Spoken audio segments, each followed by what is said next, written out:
If salad was a student in the classroom, it would be that one student that raises their hand for every question and gets like this many wrong. Because often, no matter what your needs are, a salad can fulfill that. It's like that saying, there's an app for that. Instead, there's a salad for that. Hey, I'm looking to lose weight. What can I eat? There's a salad for that. I've been looking to get more protein, but I really want to keep things low when it comes to calories. Any ideas? There's a salad for that. My car's not starting. What can I do? If only there was a salad for that.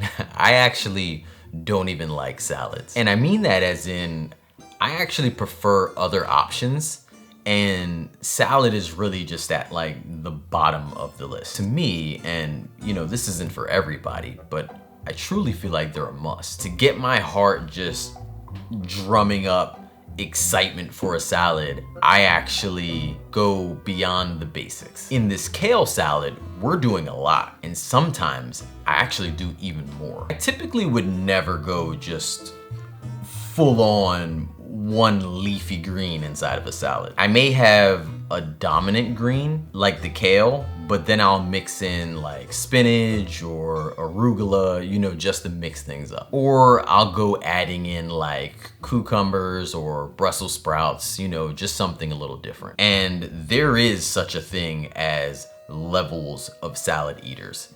Kale is for the advanced salad eaters. Put it like this, you don't want to go from, you know, Olive Garden side salad to kale. I did that, and the experience was like eating construction paper while smelling potting soil. But afterwards, I felt like I could lift up a car, which is why my kale salad now is just accompanied with many other additions. The sweet potato in these are just genius, but I burnt a few, and sometimes I just get so involved when playing with Barbies. I would blame it on my girls, but I just lose track of time when I can see the happiness they have from dad playing Barbies. The sweet potatoes, sometimes I'll cut them pretty thick. I wanna say maybe like a 1/2 inch. After baking those, they get really crispy on the outside, and they're still pretty soft in the inside. It's almost like having French fries in your salad. Or I'll do that mandolin method that you saw me do here, which is I get them fairly thin. Once they bake up, they're nice and crisp. It's like adding potato chips to a salad. A mandolin is such a great tool, by the way, and if you don't have one, I actually linked one in the description. The chickpeas are also really crispy in the salad, and my goal here is to just layer a bunch of different textures and tastes within the dish. Obviously, flavor matters too, so I season everything. I mean, even down to the add-ins like the avocado. Which brings me to the point that if you don't season like your tomatoes or avocados with maybe just a teeny bit of salt and some fresh like cracked black pepper, try it out. I guarantee it's gonna be really hard to go backwards after. If you're looking to reduce the amount of oil used when baking, instead of drizzling the oil over top, sometimes what I'll do is actually put it in my hand, and then I'll rub it onto each one of the potatoes, and it gets it just very lightly coated at that point. I also wanted to touch on the washing method I did in the very beginning that my mom taught me. I use this method especially with leafy greens like kale, because it's like, you know, ripply and curly on the edges, so it's harder to be completely confident just rinsing that underwater and feeling good about the fact that it's you know, sanitary in a sense to eat. A little dirt won't hurt, but you know, sometimes other things live on your vegetables, and that's kind of the thing you want to watch out for. Using distilled vinegar and water to cleanse the vegetable just has me feel, you know, more secure. I personally don't want my story to be I survived 2020 and its shenanigans, along with growing up in a really tough neighborhood, to later say that I was taken down by a not so cleanly salad.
I make a very perceptive effort to eat the rainbow, to the point that when I'm closing in on the end of a week, I will recap while I'm laying in bed.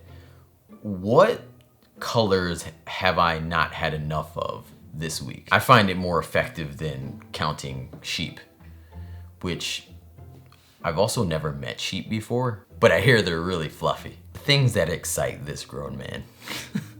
I'm a city boy, so I haven't really met very many animals at all. I remember the first time I saw a bunch of wild turkeys. I told my roommate, I'm not going out there. There's like a ton of ostriches around my car. The next day, I am just super excited to take on the challenge of squeezing in whatever the color is or colors that I'm missing. So for example, if it's red, I don't go crazy looking for any exotics. It's not gonna be July and I'm like, where's the pomegranate? I keep it fairly chill, red bell pepper or strawberries, tomatoes, that kind of stuff. I know, super scientific method I've come up with to keep eating things in moderation, right? Just don't forget about me when it comes to nominations for the Nobel Peace Prize. My taco salad could definitely be debated as a lettuce wrap bowl situation than an actual salad. But who really cares, right? I mean, that is the trick, to find a way to get these leafy greens into the diet in a way that you just don't despise them and it works. I mean, don't get me wrong. I much rather incorporate, spinach into a pasta so I can get my leafy greens in. But there's something about eating greens raw that personally gives me a degree of satisfaction. In this dish, I mostly work with romaine because it's a really light leafy green and it's also super crunchy, but it's also a really big leaf, so sometimes I'll eat with my hands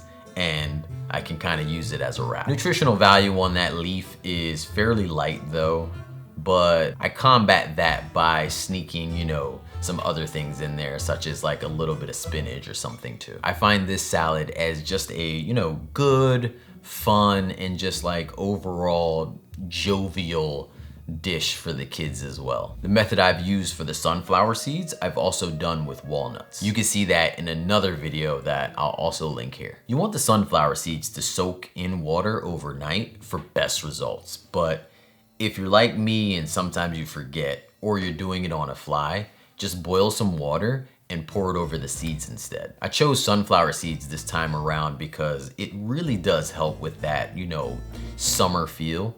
But also sunflower seeds are really good in protein, and it helps you avoid nuts if you're looking to get something nut-free. The romaine leaves in this dish are cut in half, or sometimes I don't even cut them at all. And this is in case I want to use them as like,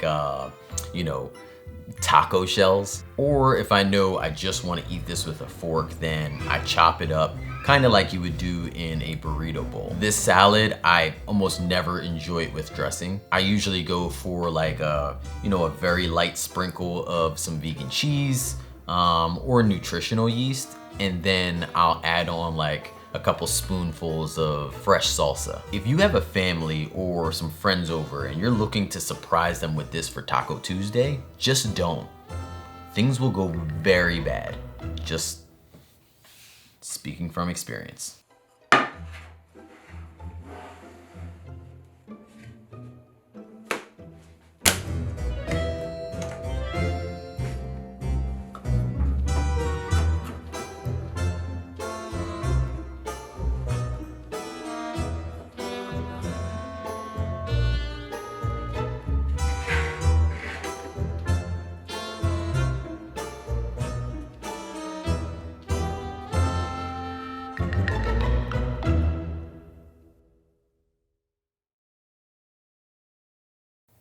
When I was really young, I used to think, how can someone have the audacity to pull leaves off of some plant, wash them, and then waste precious saucing on them? I used to call dressing saucing, and then voluntarily place that leaf in your mouth. So when my kids stare at me enjoying my salad with that very same face, I let them know it's not as good as it looks.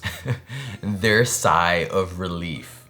Oh, okay, thank goodness. Prior to being vegan, when I did meatless Mondays for budget purposes, I noticed that if salad was on the menu for that day, I would dread the entire Monday. So instead of doing that, I found an alternative way to save money by simply incorporating smaller salads before dinners. About 2 or 3 times a week, I would have that along with my dinner, and I wouldn't eat as much. So it became less for me to buy for dinner, ultimately saving me much more money.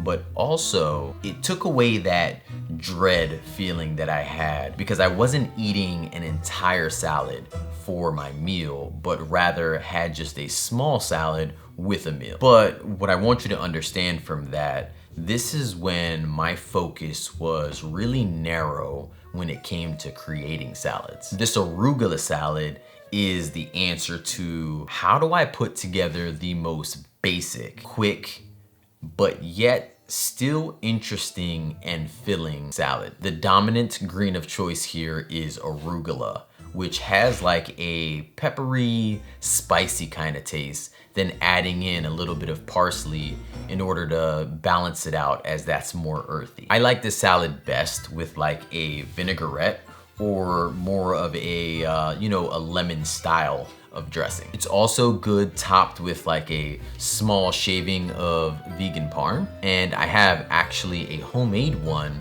linked in the description. There isn't much to explain about this salad, but I think it's good to have like a foundation on how to create your own salad. My method is a dominant green, add some color, add some texture, add some protein, and add some type of fat, usually like avocado. It may not be obvious, but those 5 items can overlap in some way as well. Thanks a ton for spending your time with me. Want some food that is just the complete opposite of salad? Check out my last video here. And as always, believe in good. Peace.